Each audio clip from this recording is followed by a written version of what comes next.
창세기 12장 2절 말씀을 봉독해 올립니다. 내가 너로 큰 민족을 이루고 네게 복을 주어 네 이름을 창대케 하리니 너는 복의 근원이 될지라. 아멘. 창세기 12장 2절부터 창세기 22장 17절 말씀까지 이 말씀을 중심으로 해서 성경 말씀 부흥운동이라는 주제로 아브라함의 생애를 살펴보므로 하나님의 은혜를 함께 나누고자 합니다. 하나님께서 아브라함에게 이렇게 말씀하셨습니다. 여호와께서 아브라함에게 이르시되 너는 본토 친척 아비 집을 떠나 내가 네게 지시할 땅으로 가라. 내가 너로 큰 민족을 이루고 네게 복을 주어 네 이름을 창대하게 하리니 너는 복의 근원이 될지라.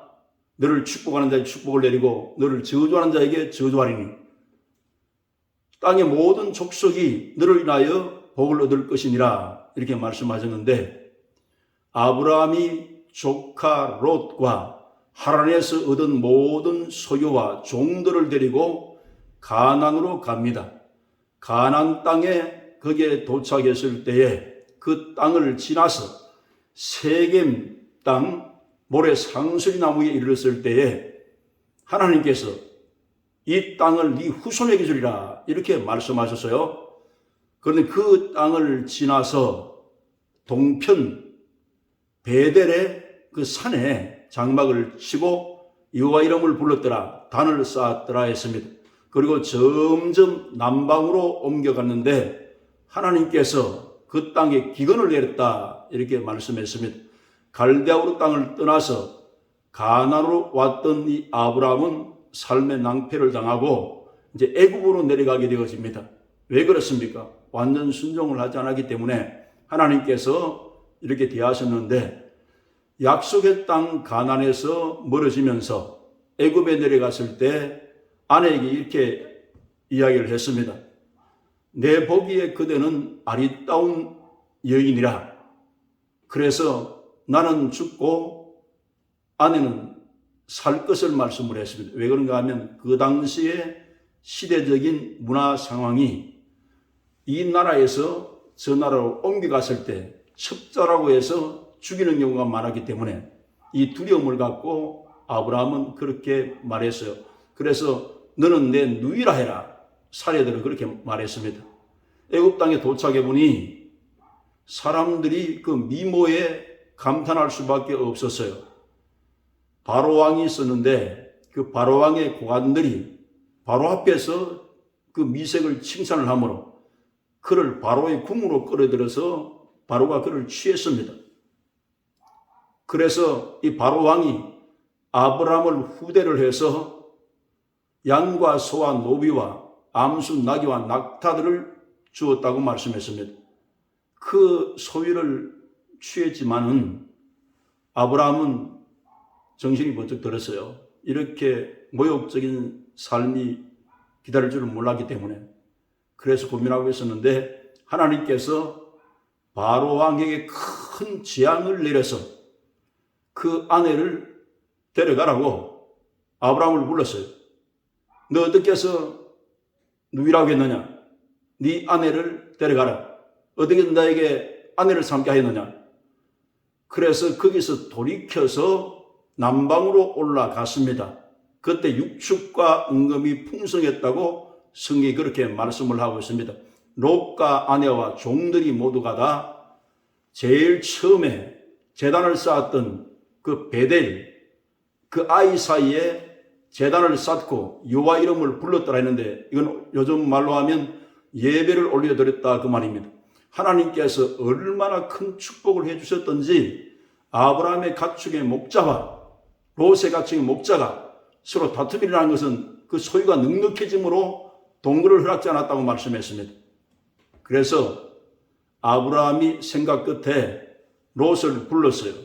하나님께서 이 갈대아 땅을 떠나올 때 너와 함께 오라고 말씀한 적이 없는데 내가 너를 데려왔으므로 서로 다툼이 일어나게 되었으니 이제는 네가 좌하면 나는 우하고 네가 우하면 나는 좌하리라. 네가 선택해라. 우리가 서로 나누어져서 사는 것이 좋겠다는 제안을 했을 때 이 롯이 요단 땅을 바라보니 물도 넉넉하고 성경에는 여호와의 동산 같고 애국 같다 했으니까 문화도 발달하고 아주 아름다운 도시였습니다. 그래서 롯은 그쪽으로 향해서 떠나가고 그때 하나님께서 나타나셔서 아브라함에게 그랬어요. 너 서 있는 곳에서 동서남북을 바라봐라.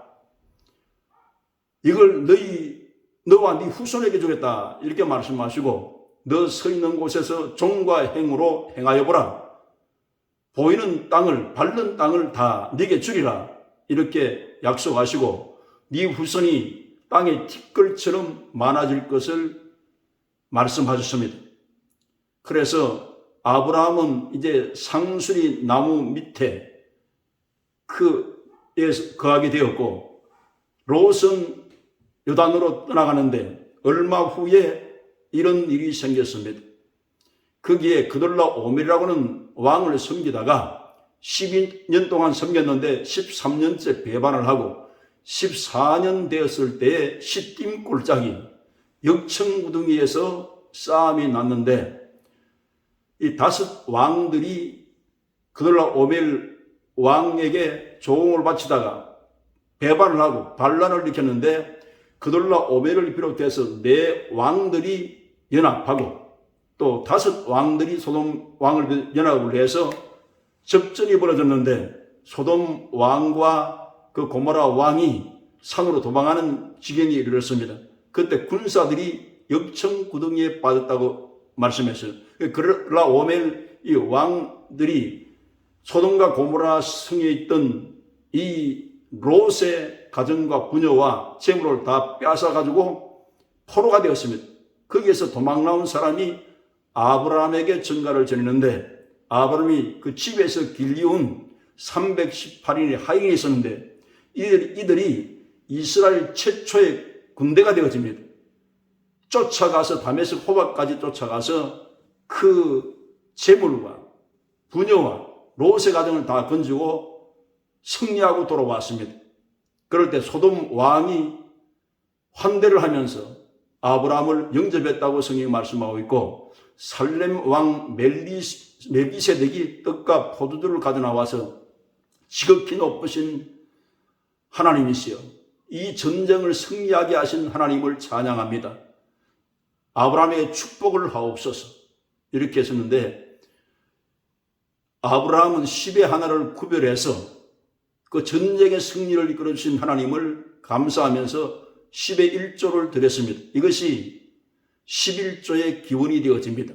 11조는 하나님 앞에서 물질 주권이 하나님께 있다는 것, 하나님이 물질의 주이시라는 것, 이걸 신앙 고백하는 신앙 행위입니다.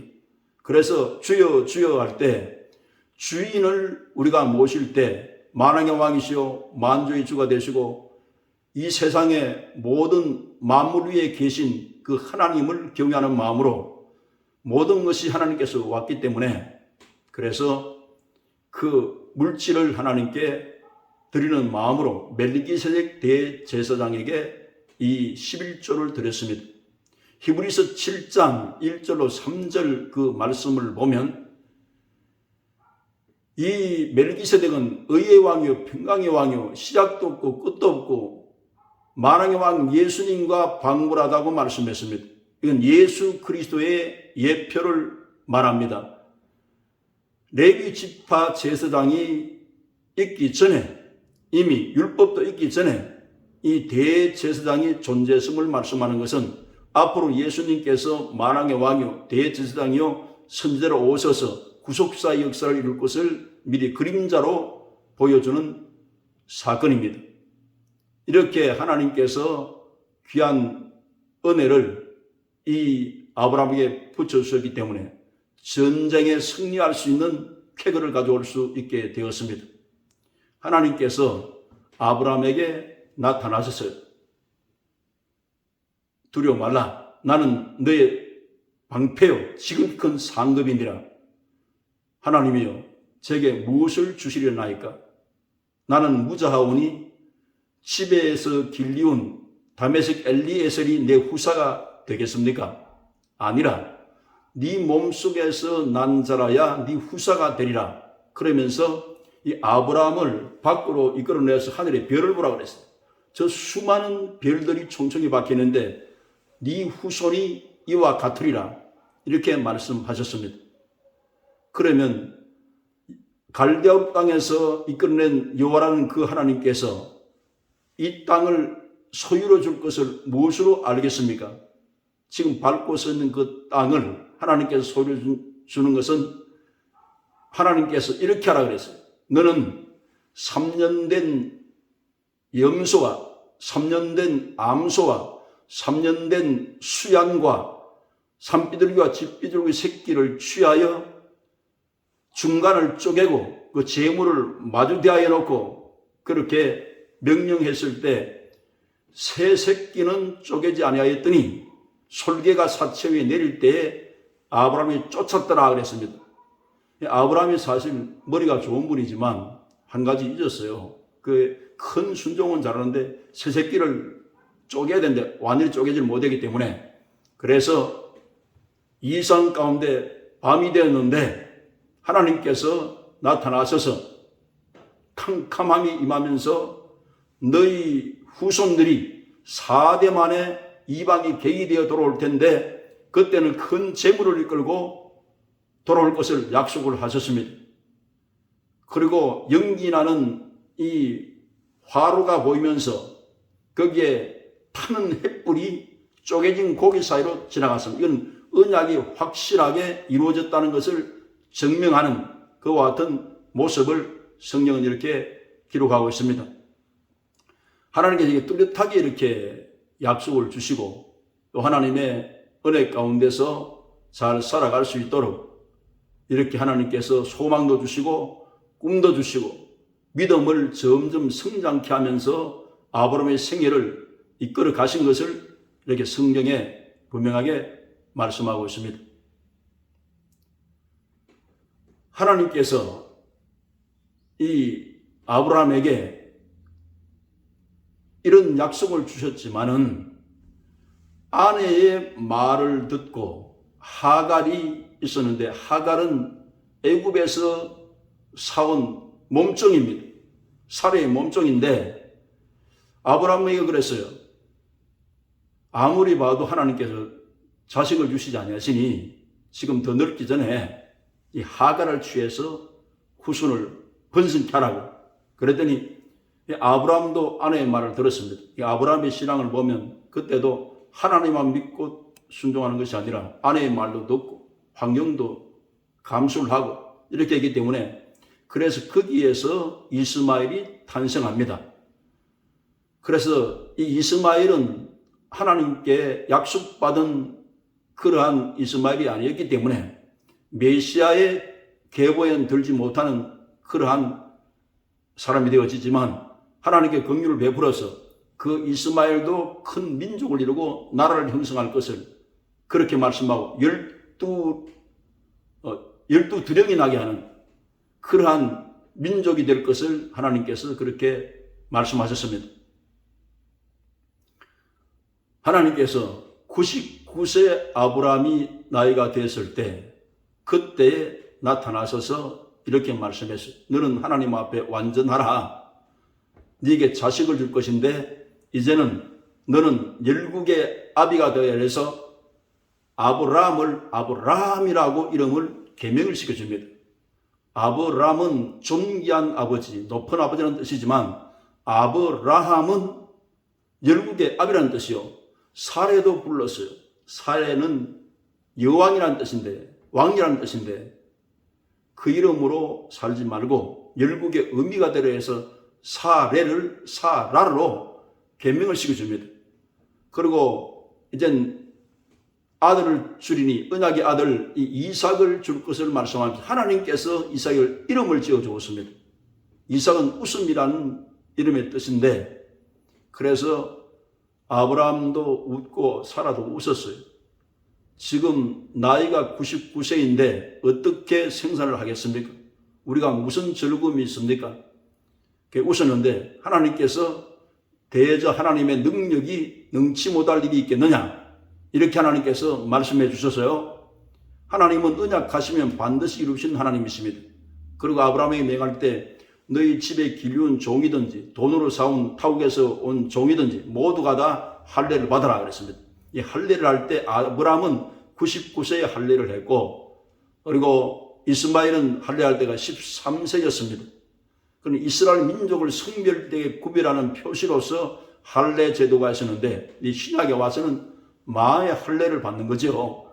예수님을 구주로 믿고 회개하고 성령을 모셔서 우리 마음속에 하나님 백성 되는 그 인을 치는 것이지, 이게 남자이면 양피끝을 당겨서 가위로 자르는 이 할례 제도는 이제는 복음이 오면서 사라지게 됐습니다.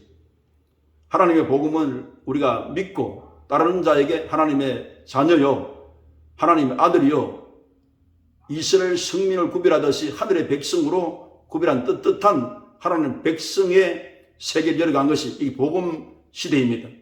우리 이 시대에 와 살기 때문에 구약의 이 모든 것은 신약의 예표로서 이해를 하면 성경 이야기가 더 쉽다고 생각합니다.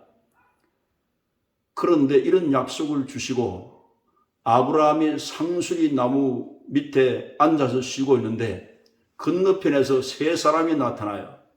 그래서 나그네를 잘 대접하는 마음으로 가서 굽혀 이렇게 인사를 하고, 그리고 발을 씻어주기 위해서 나그네 쉬어가라고 그렇게 했습니다. 주여 은혜를 베풀어서 우리 집에 와서 쉬고 가세요. 장막에 와서. 그리고 떡을 만들어서 드시고 유쾌한 마음으로 가시라고 흔쾌히 생각을 해서 이 사람을 모셔드렸습니다. 그래서 사라에게 이렇게 했어요. 가루 3서에다 떡을 만들고, 또 아브라함은 장막에 있는 그 가축을 가지고 송아지 살찐 것을 잡아서 우유와 버터와 여러 가지 음식을 잘 장만해서 접대를 해야 되는데, 그때 음식을 다 먹고 천사 3사람이 이렇게 말씀합니다. 사라가 어디 있느냐? 사라 이름을 어떻게 알겠어요? 하늘에 보낸 천사이기 때문에 알죠. 장막에 있습니다. 내년 이맘때에 아들이 있으리라. 이 기쁜 소식을 전해주셨어요. 사라에게는 놀랄만한 소식이죠. 그래서 장막에서 웃었더라 그랬습니다. 이 이삭이라는 인물은 벌써 나기도 전부터 부모를 웃긴 사람이에요. 웃었어. 태어나서도 웃음하면서 부르기 때문에 그 아들로 인해서 기쁨을 얻는 그런 하나님의 좋은 축복을 받은 아브라함이었습니다. 그래서 신약에 보면 부지 중에 천사를 대접한 자가 있다 했는데 아브라함을 말합니다. 손님 대접하기를 소홀히 하지 말아라. 부지 중에 천사를 대접한 아브라함에 대해서 그렇게 말씀하고 있습니다. 이들이 천사가 이제는 소돔과 고모라 성을 향해서 가는데 아브라함의 기도를 듣고 롯의 가정을 구출하기 위한 하나님의 계획 안에서 하나님이 보내신 천사였습니다. 그때 하나님께서 아브라함에게 나타나셨어요. 정말 소돔과 고모라의 부르짐이 극심한지 내가 보러 왔노라 이러면서 아브라함과 하나님이 대화하는 내용이 나옵니다. 이것은 아브라함을 벗이라고 할 정도로 하나님의 계획을 다 보여주고 있었어요. 그런데 아브라함이 그랬습니다. 하나님이여, 공의로우신 하나님이여, 그분이 악인과 이 선의를 함께 징벌하는 것은 공의롭지 않습니다. 소돔과 고모라 땅에 50의인이 있으면 전체의 소돔성을 살려주시겠습니까? 용서해 주시겠습니까? 그래, 그렇다. 50의인을 인하여 내가 소돔 땅을 멸망시키지 않으리라. 또 친구처럼 물었습니다. 하나님께. 그럼 5명이 빠져서 만약에 45명이 의인이 여기 가면 소돔성을 다 사람들을 용서하겠습니까? 그렇게 하겠다. 그렇습니까, 하나님? 그럼 40명이 되면 용서를 하시겠어요? 용서하겠다는 겁니다. 하나님 노하지 마세요. 한 번 더 말씀드리는데 30명의 의인이 이 성중에 있으면 그 사람들로 인해서 용서하고 오니까 용서하겠다는 겁니다. 한 번 더 말씀드리면 20명이 있으면 이 성을 하나님께서 벌하지 않으시겠습니까? 그렇게 하시겠다는 겁니다. 이번만 한 번만 더 말씀을 드립니다. 10명의 의인이 있으면 이 성을 멸망치 않고 다 용서하시겠습니까? 긍휼히 말씀 하나님께서 용서하신다 그랬어요. 그런데 소돔과 고모라 성에 의인 한 사람이 없었습니다. 자, 이건 복음적으로 우리가 한번 짚고 넘어가야 할 말씀을 생각합니다. 복음은 의인은 없나니 한 사람도 없다고 가르칩니다. 해 아래에서 죄를 짓지 않는 의인은 없다고 전서 7장 20절에 말씀하셨고, 다윗은 시편 51편에 나는 죄악 중에 출생했다고 잘 알았어요. 그 자기 자신에 대해서. 아담이 선악과를 먹음으로 원죄도 있고, 우리가 자범죄된 인간은 한 사람도 이 지구촌에 의인이 없다는 것을 가르쳐 주는 것이 성령의 역사입니다. 그럼 어떻게 의인 됩니까? 죄 없으신 하나님의 아들 예수님이 우리의 죄를 대속하기 위해서 자기 몸에 우리의 죄를 다 뒤집어 써서 십자가의 형벌을 받아 심판을 받고 형벌을 받아 죽음을 치르시고 우리의 죄를 청산하는 분이 나타나셔야 되는데 그분이 예수님입니다. 그 청산을 다 하시고 십자가별을 쏟으셔서 죽은 지 사흘 만에 부활하심으로 예수님을 믿음으로 인해서 의롭다고 하나님이 인정해 주시는 사건 외에는 이 지구촌에 의인이 없기 때문에 모두가 다 의인 되려면 예수님을 믿고 그 보혈의 능력을 의지할 때 일생 동안 한 번도 죄 짓지 않은 사람처럼 하나님의 의에 도달하는 이 축복을 받게 되어집니다. 예수님 믿을 때 첫 번째 오는 심령의 가장 큰 변화가 내가 하나님 앞에 서서 떳떳하게 그리스도 예수님의 보혈로 씻음을 받으면 하나님은 나를 죄 없다고 인정해 주시고 그 아들 예수님의 피 때문에 그래서 심판도 죄로 인한 심판은 다 떠나가 버리고 마음의 정죄함이 사라지고 우리 속에 죄의식이 다 깨끗이 해결되므로 복음의 기쁜 소식이 내 마음속에 들어오면 죄 용서 받으신 하나님의 그 은혜로 예수님을 사랑하게 되어집니다. 그분이 은혜를 베푸셨기 때문에 우리는 그 아들 예수님의 덕택에 은혜로운 사람, 의로운 사람이라고 하나님이 인정을 해주시는 이 축복이 첫 번째 복음을 받을 때 나는 반응이라는 것을 꼭 기억하시기를 바랍니다. 그런데 소돔과 고모라 땅에 롯이 성문에 앉아 있었는데 두 사람이 나타납니다. 그래서 그 앞에 가서 엎드리고 우리 집에서 쉬어가세요. 저녁 잠을 주무시고 발을 씻겨 드릴 테니까 그렇게 하자고 했더니 이 신사 같은 이 천사 두 분이 우리가 길거리에 있을 테니까 그래 할 필요 없다 그랬어. 그러나 간청함으로 집으로 이끌어 들여서 멸망에서 구원받을 사람이 이런 태도가 있습니다. 그래서 발을 빨리 씻기고 무교병 누룩 끼지 않는 빵을 구워서 그들을 대접했는데 식사를 다 끝나고 난 후에 롯의 집 전체를 그 소돔 사람에 둘러싸가지고 두 사람을 내어놓으라. 우리가 상관하리라. 이러면서 덤벼듭니다. 이게 무슨 말씀인가 하면 롯에 거하던 소돔 이 성은 음란방탕이 극에 달했기 때문에 천사를 덮치기 위해서 그를 내놓으라는 겁니다. 그래서 롯이 이렇게 말씀했어요. 내가 지금 집에 있는 두 딸이 있는데 남자를 가까이 하지 않았다. 이 두 딸을 내어줄 테니까 집에 들어오는 이 손님은 손대지 말아라. 네가 이 성에 살더니 우리의 법관이 되려고 하느냐 막 밀어뜨리면서 그렇게 하려고 하는데 힘센 천사가 그 롯을 자기 집으로 이끌어들이고 문을 닫아버리고 눈을 멀게 했어요. 그러니까 너무나 캄캄해서 앞을 분별하지 못하고 우왕좌왕하고 있었다고 성경이 말씀하고 있습니다. 그 다음 날이 되었을 때 동틀 무렵에 이 롯의 집에 온 천사가 그래서 빨리 너희 집에 몇 식구가 있느냐? 내 아내가 있고 두 딸이 있고 사위가 있습니다. 빨리 전해서 이곳을 피해야 된다 하나님의 계획이 이 소돔성의 죄악이 관영했기 때문에 하늘에서 유황과 불을 내려서 멸하려 하시기 때문에 지체하지 말고 빨리빨리 소활산으로 도망을 해라. 그렇게 천사가 이 멸망에서 구원할 수 있도록 탈출의 기회를 주며 빨리 도망가라 그랬습니다. 그때 그 롯이 사위에게 이렇게 이야기를 했어요. 지금 천사가 나타나서 우리를 피하라고 하는데 빨리 같이 가자고. 그런데 여기 그 사위는 요즘 장인 어른이 조금 정신이 잘못된 것 같다. 농담으로 여겼습니다. 여기에서 우리가 주시는 메시지를 우리가 생각해야 되는데, 악한 세대, 정말 타락한 세대일수록 복음의 말씀을 전할 때 그 말씀을 농담으로 여긴다는 겁니다. 하늘의 메시지로 생각하지 않고 이것이 타락한 사회의 그 징조라는 겁니다.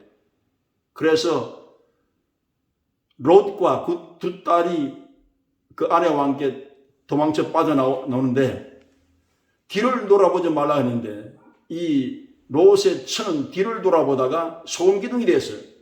이건 성경에 예수님께서 직접 말씀하신 내용이 있습니다. 롯의 처를 기억하라고 이 세상에 오셔서 제자들에게 설교하셨어요. 이 무슨 말입니까? 세상 부귀 영화 공명 그거 뒤로 해야 그거 얼마나 큰 부여인지 모르지만 그게 다가 아니다. 그래서 하나님을 믿는 신앙을 버리지 말고 이 영원한 세계에 눈을 열어서 거기에 비중을 두라고 이렇게 말씀으로 경종을 준 것입니다. 근데 빠져나와서 소아로 도망했을 때 그 다음 동이 틀 무렵에 유황과 비를 그 소돔성에 하나님께서 내려서 다 잿더미가 됐어요. 다 타버리고 없습니다. 그래 옹기점에 연기 올라가듯이 그 성은 완전히 없어져 버렸어요. 이것이 우리에게 귀중한 메시지인데, 사람이 볼 때 화려한 것, 겉으로 볼 때 엄청나게 생각하는 것이 하나님의 그 계획 속에 있는 일들을 거스리고 인간 나름대로 마음대로 사는 그 삶의 결과가 이렇게 된다는 것을 성경은 우리에게 구약 성경을 통해서 이 메시지를 전해주고 있습니다. 우리는 지금 어디에 비중을 두고 삽니까?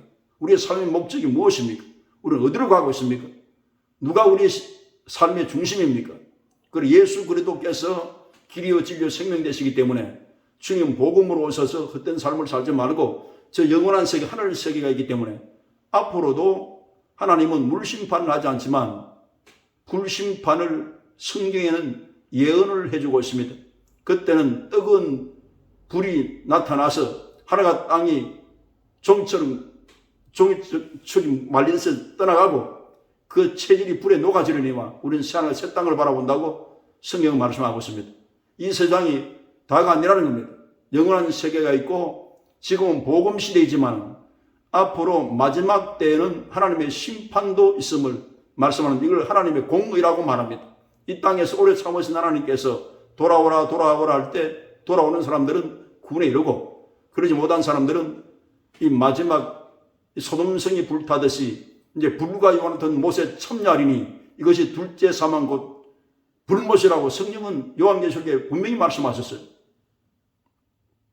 그래서 우리가 길을 가는 사람들이 내비게이션을 키우고 가는데 또 신호등이 있고 표지판이 있습니다. 인생의 표지판처럼 이 성경을 볼 때 뭐 불못, 지옥 이런 거 좀 듣기 싫다 이렇게 생각할지 모르지만 그게 안전하게 하기 위해서, 대비하기 위해서 앞에 보는 표지판을 보는 사람은 지혜로운 사람이에요. 내 생명을 아끼기 때문에 저 표지판도 달아놓고 신호등 내는 것이다. 이렇게 하면 나를 위해서 신호등을 지키는 것이 그런 거 아니겠습니까? 성경은 그런 것입니다. 그래서 하나님의 공의가 이루어질 그때는 그럼 의인들이 이 세상에서 얼마나 억울하겠어요. 짓밟히고 핍박당하고 괴로움을 당한 것에 대해서 하나님이 원수를 갚아주겠다고 말씀하셨기 때문에, 그래서 그 메시지를 우리에게 가지고 우리가 이 죄악의 세상을 이기기를 하나님께서 원하고 계십니다. 그런데 소활산에 있는 것이 롯과 두 딸이 두려워서 거기에서 나와서 다른 산에 거하게 되어집니다.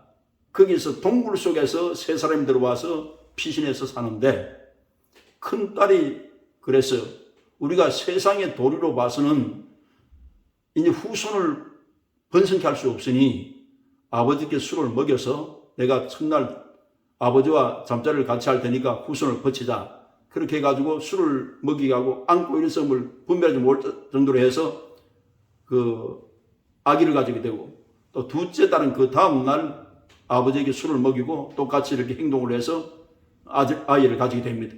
이것이 모압과 암몬 자손의 조상이 되어집니다. 이 성경을 왜 이렇게 노출시켜 놨을까요? 이 세상의 뿌리로 보면 죄인 아닌 사람이 없기 때문에 우리 십자가밖에 자랑할 게 없다는 겁니다. 다 뿌리는 죄악의 뿌리에서 나기 때문에 예수님 때문에 보라 새 것이 되었도다, 새로운 피조물이 되고 우리가 영원한 세계를 은혜로 받은 것이지, 근본 뿌리는 죄인이기 때문에 바울이 그렇게 경건하고 이런 사람이라도 난 죄인 중에 뭐 괴수를 하고 이렇게 고백한 것은 나를 들여다보면 죄인이고 하나님 바라보면 의로 힘입은 은혜로운 사람으로서 우리가 하늘을 바라보고 기쁘고 감사하고 즐거운 마음으로 살 수 있는 희망의 복음을 받았기 때문에 옛 것은 다 지나갔으니 보라 새 것이 되었도다, 이렇게 만들어주는 것이 복음의 역사입니다. 그것을 우리에게 가르쳐 주고 있습니다. 그런데 하나님께서 나타나셔서 이삭을 사레와 우리 아브라함과 사라 사이에 이삭을 출생하게 하는데, 이삭은 약속의 자녀이고 이스마엘은 약속의 자녀가 아니기 때문에 이 성경의 중요한 포인트로 말씀하는 것은 아브라함, 이삭과 야곱의 하나님이시요 또 아브라함과 다윗이다 예수의 세계라 했기 때문에 하나님께서 언약의 자녀가 있다는 거예요. 그래서 살기는 이 땅에 똑같이 모습을 사는 것 같지만 이스마엘도 나라가 번성하고 그 이삭의 후손도 나라가 번성했지만 메시아의 족보를 이어가는 이 영적인 가치는 다르다는 것을 성경이 이것을 밝혀놓은 것입니다.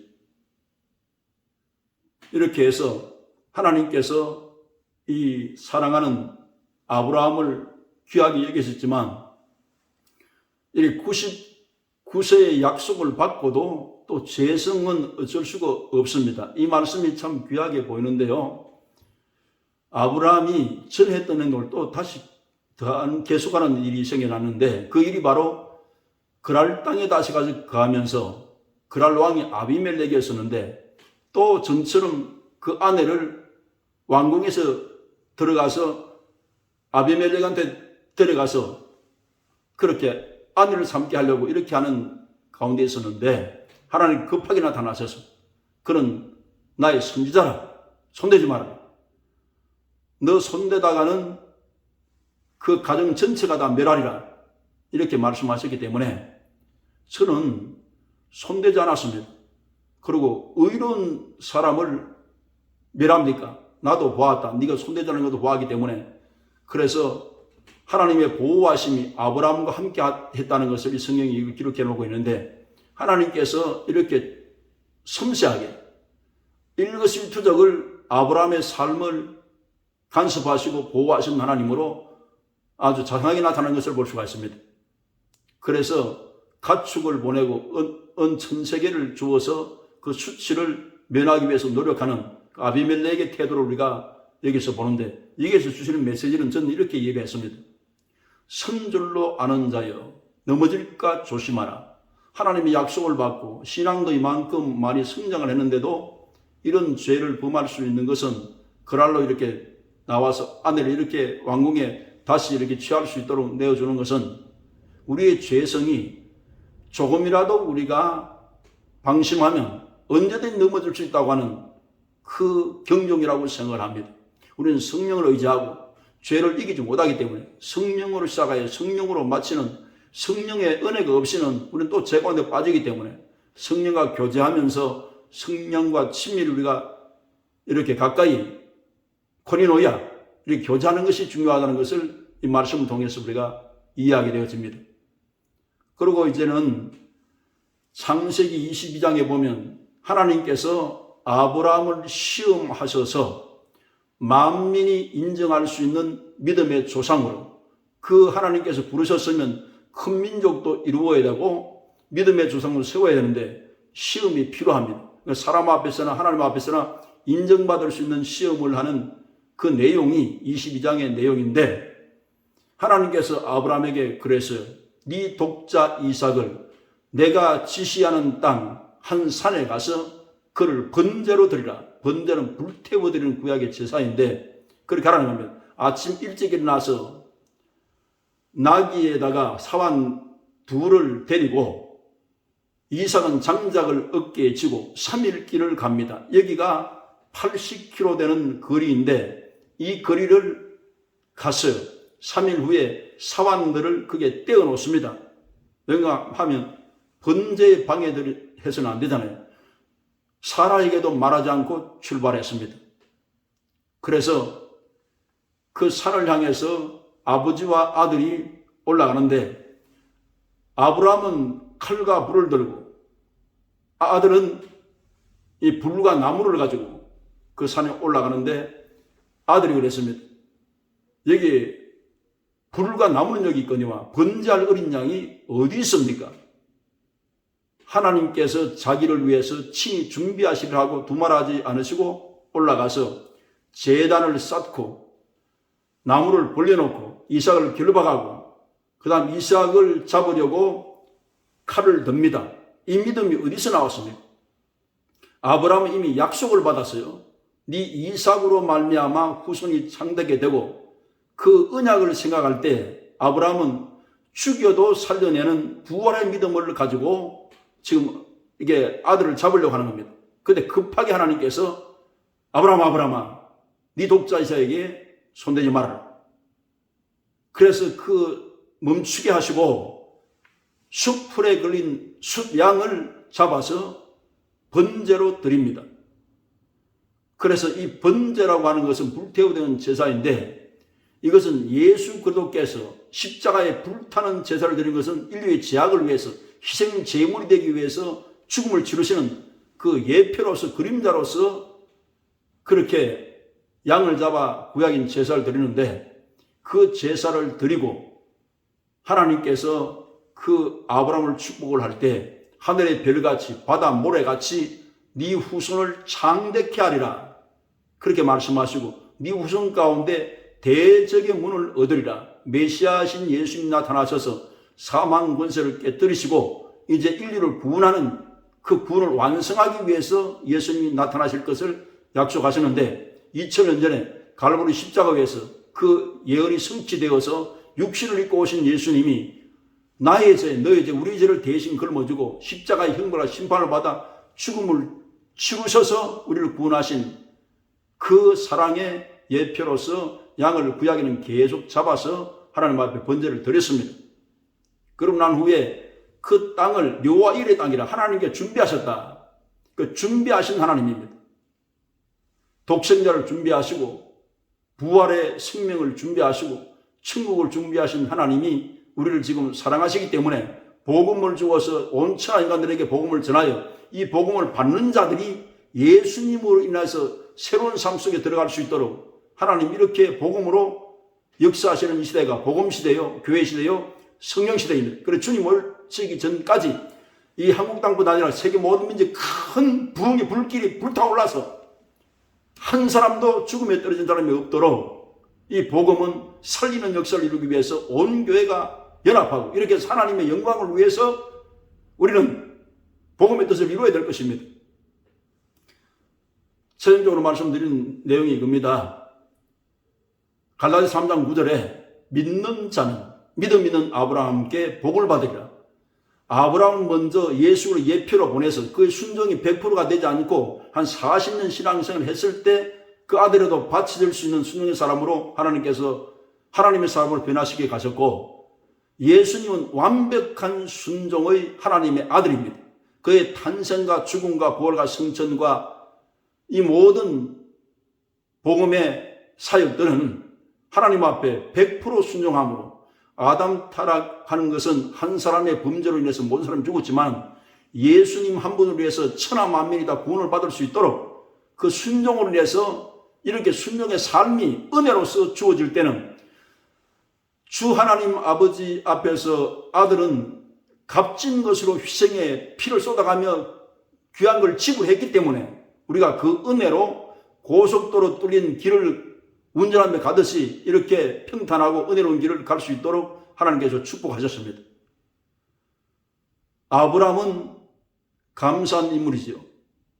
그 예수님의 예표로 와서 인간의 몸속에 재성을 가진 인간으로서의 한 생애를 살았기 때문에, 그래서 아브라함의 생애를 보면 여기 75세의 부름을 받아서 이제 175세의 세상을 떠나고, 사라는 127세의 세상을 떠나고 140에 또 그들하고 이 아브라함은 결혼을 해서 6명의 자녀를 놓고 다 합쳐서 8명의 자녀를 놓고 하나님의 부르심을 받습니다.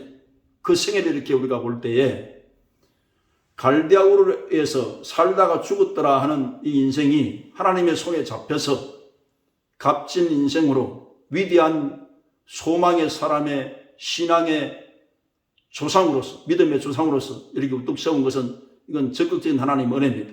그리고 예수님은 우리에게 인생의 플러스 알파를 가져오신 분이지 절대 우리 것을 앗아가는 분이 아니라는 것을 한 생애를 통해서도 증명되어집니다. 성경을 읽고 묵상하고 또 그 말씀 속에서 우리가 하나님을 체험함으로 하나님을 바로 만나야 돼요. 그 체험적인 신앙을 가지고 하나님께 영광을 돌리고 더 큰 신앙의 축복의 역사가 계속되어질 수 있기를 주 예수님의 이름으로 축원합니다.